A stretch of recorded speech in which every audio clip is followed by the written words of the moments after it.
In this lesson, we are going to solve quadratic equations by factoring, and we are going to do that by applying the zero product property.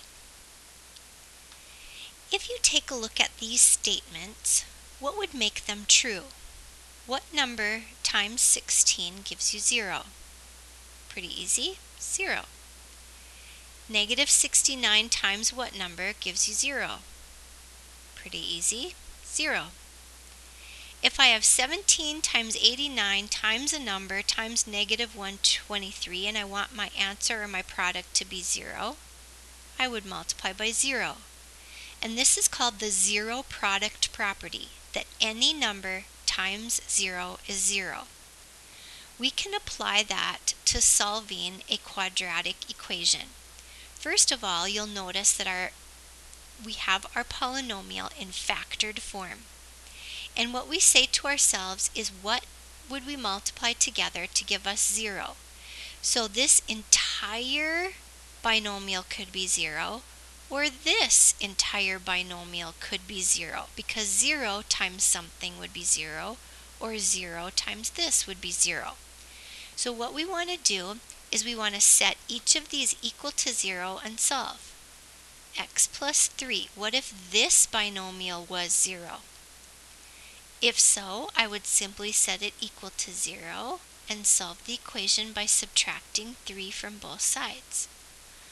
So if I were to put a negative 3 into this, I would have negative 3 plus 3 would be 0, and negative 3 plus 2 would be negative 1. Well, we know that 0 times negative 1 would be 0.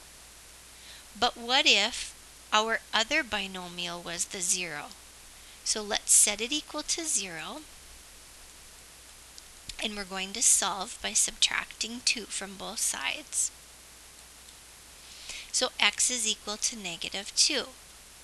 In this case then, if I were to say negative 2 plus 3 would be 1, and negative 2 plus 2 would be 0, then 1 times 0 would be 0.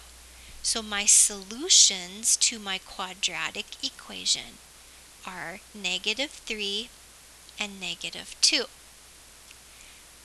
So what we need to do is simply set each factor equal to 0 and solve.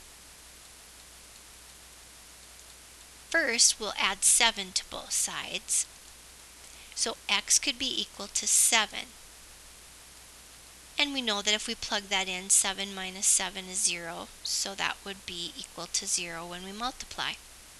Let's solve this one by adding 7 to both sides and then dividing by 2. So x is equal to 7 over 2, which we can leave as an improper fraction. You can also write it as a mixed number, 3 and 1/2, or we can write it as a decimal, which is 3 over 3.5. So here are my two solutions, x equals 7 and x equals 7 over 2. In our next example, what would make these true? All we have to do is to set them equal to 0 and solve using the zero product property. 3y minus 5 is equal to 0, so we add 5 to both sides. So we have 3y is equal to 5, and when we divide by 3, y is equal to 5/3, or we can put it as a mixed number, 3 and 2/3. Now we'll set this equal to 0. Y minus 2 equals 0, so if we add 2 to both sides, y is equal to 2, and those are my two solutions. Y would be equal to 2, or y could be equal to 5/3. In our next example, we're going to set each factor equal to 0. In this case, we've factored out our greatest common factor of 8x. We still want to set that equal to 0. So when we divide by 8, we know that x could be 0 to begin with. That makes sense because 0 times 8 is 0, and 0 times anything is going to be 0. But to find our second possibility, we set 3x minus 2 equal to 0 and solve. We're going to add 2 to both sides. 3x is equal to 2, and then divide by 3. So x is equal to 2/3. if I were to replace my x with 2/3, 3 times 2/3 is 2, and 2 minus 2 is 0, and 0 times anything would be 0. So those are my two solutions. Let's take a look at letter E. Now letter E is not in factored form, so we need to factor before we solve. First, is there a greatest common factor? Since the leading coefficient is already 1, there is not a greatest common factor. So I'm going to factor by using the reverse distribution method. So what do I multiply together that gives me b squared? That would be b times b. Now what two numbers can I multiply together that give me negative 18? But when I add them together I get negative 7, b. So here's what we need to think about. One of them must be positive and one negative in order to get a negative product. So let's think of the factors of 18. 1 and 18. If one of these is positive and one negative, will I get a sum of negative 7? No. How about 2 times 9? If one is positive and one is negative, will I get a sum of negative 7? Yes. If I use positive 2 and negative 9, that will give me a sum of negative 7. Now to finish solving, we simply set these equal to 0 and solve. So b plus 2 equals 0. We're going to subtract 2 from both sides, so b could be negative 2. We have b minus 9 equaling 0, so we add 9 to both sides, and then b is equal to 9. These are my two solutions for my quadratic. Next, let's take a look at x squared plus 5x plus 6. First of all, do we have a greatest common factor? And the answer would be no, because our leading coefficient is already 1. They have nothing in common other than 1. So let's use the box method. We start with our x squared in the first box, and we want to factor. So what do we multiply to get x squared would be x and x. We put our 6 in our last box. What can we multiply together that gives me positive 6? But when I add it together, I get positive 5. My factors of 6 are 1 and 6. If I add those together, I don't get 5, I get 7. So we'll use 2 and 3. Positive 2 and positive 3. And I know that because all of my signs are positive. So 2 times x would be 2x, and 3 times x would be 3x. As my check, I get 5x. So my two factors are x plus 3 and x plus 2. And I set them equal to 0 to solve. So x plus 3 equals 0. I'm going to subtract 3 from both sides. So x is equal to a negative 3. And x plus 2 is equal to 0. So I'm going to set that equal to 0. And solve by subtracting 2 from both sides. So x is equal to a negative 2. These are my two solutions to my polynomial. Let's take a look at our next example. We have 3x squared plus 54x plus 243 equals 0. First, we want to look at our greatest common factor. Our greatest common factor looks like it is 3. So if I divide all of these by 3, I get x squared plus 18x plus 81 is equal to 0. Let's use the reverse distribution method to factor. What can I multiply together that gives me x squared would be x and x. What two numbers can I multiply together that give me 81, but when I add them together I get 18? What would probably come to mind right away would be 9, and since all of this is positive, we would have plus 9 and plus 9. So when we set all of our factors equal to 0. Does 3 equal 0? No, so we wouldn't set this equal to 0, but we would set x plus 9 equal to 0 and solve. So x is equal to negative 9, and because these two factors are the same, we only need to do that once. Our solution would be negative 9. The next thing to remember is that we need to make sure that our polynomials are in standard form, and it is set equal to 0. To get this equal to 0, we're going to move the 8 to the other side. So we have x squared plus 7x minus 8 is equal to 0. Again, let's try our reverse distribution method.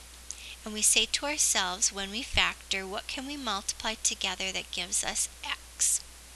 Next, we say, what can we multiply together that gives us negative 8? Well, in that case, we know one of these needs to be positive and one negative. So our factors of 8, we have 1 times 8. If one of these is positive and one negative, will that give me a positive 7?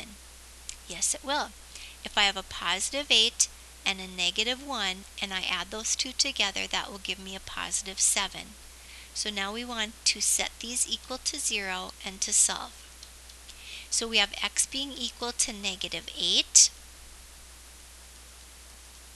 and we have x being equal to positive 1.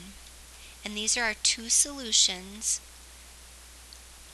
to our polynomial, our quadratic function.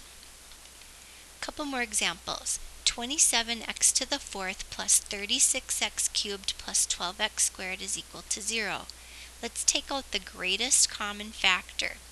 If we look at the coefficients first, it looks like they all have a 3 in common. And if we look, they all have an x in common, so we'll keep our base. And we have an exponent of a 4, a 3, and a 2. So since the 2 is our smallest exponent, they would all have that in common. Let's divide our terms by 3x squared. We'll get 9x squared, 4x plus 4 is equal to 0. 3x squared, we'll use a reverse distribution. The reason I think this would be the best method is because I can tell that 9x squared and 4 are perfect squares. So I need to fix my middle term because 36 divided by 3 should be 12.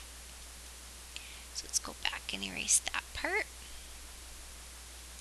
So what two numbers can I multiply to get 9x squared? That would be a 3x and a 3x. Since all of my terms are positive, I know that both of these will be plus. And what can I multiply together that gives me 4? 2 and 2. Now let's check to make sure that this is correct. So 3x times 3x is 9x squared. 3x times 2 is 6x. 2 times 3x is 6x. And 2 times 2 is 4. 6x plus 6x does give us 12x. So we are correct. So we need to now solve by the zero product property, which means we're going to set each of these equal to 0. So I'm going to divide by 3. 0 divided by 3 is 0. And then I need to take the square root of both sides, and the square root of x is x, and the square root of 0 is 0. Now I'm going to set my other factor equal to 0. So I have 3x plus 2 equals 0. I'm going to subtract 2 from both sides, and then I want to divide by 3.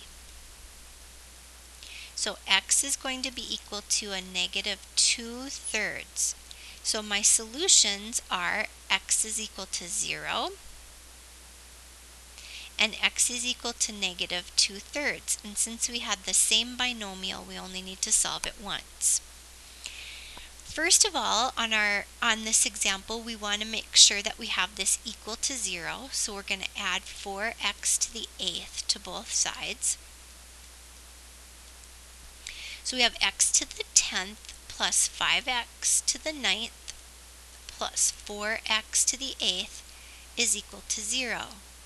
Now we want to take out our greatest common factor. They do not have a number in common, a coefficient, but they do have a variable in common. And our exponents are 10, 9, and 8, so our smallest exponent is an 8. So we're going to divide that out, and we get x squared plus 5x plus 4 is equal to 0. So if we use our reverse distribution property, we say to ourselves, what can we multiply together that gives us x squared? That would be x times x. what can I multiply together that gives me positive 4, but when I add the two numbers together I get positive 5? So we do know that both are positive, and when I have my factors of 4, I have 1 and 4. If I multiply those I get 4, but when I add them do I get 5? The answer is yes. So now we'll set each of these equal to 0. So we have x to the 8th equal to 0. Well, we could take the 8th root, or we could simply know that any number times itself 8 times to be equal to 0. We know that x must equal 0. Then we'll set each of these others equal to 0. By subtracting 1 from both sides, we get x is equal to negative 1. And when we set x plus 4 equal to 0 and subtract 4 from both sides, x is equal to a negative 4. These then are my solutions to my polynomial. So, in review, we want to make sure that you remember that the zero product property is what we use to solve our polynomials. The first thing that we want to do is to make sure to set each factor equal to 0, and then be sure that after you have factored, if necessary, then we solve for x, and that will be our solutions. Please remember to complete the reflection.